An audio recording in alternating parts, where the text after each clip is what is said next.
Gidasig sa Kapulisan sa Davao Region ang katawhan nga mokooperar sa mga peace and order initiative sa PNP. Kini ang mensahe atol sa simultaneous kick-off ceremony sa 30th Police Community Relations Month celebration. Nanguna sa selebrasyon si PRO 11 Acting Regional Director Police Brigadier General Joseph Argilies ug Napolcom 11 Director Maria Teresa Tuburan Pakudan uban sa temang sa bagong Pilipinas, ang gusto ng pulis, ligtas ka.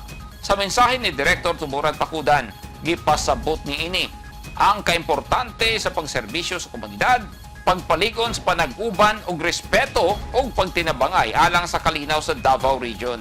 Usa sa highlight sa aktibidad ang nationwide simultaneous oath-taking sa PNP Women's Support Group Project Team.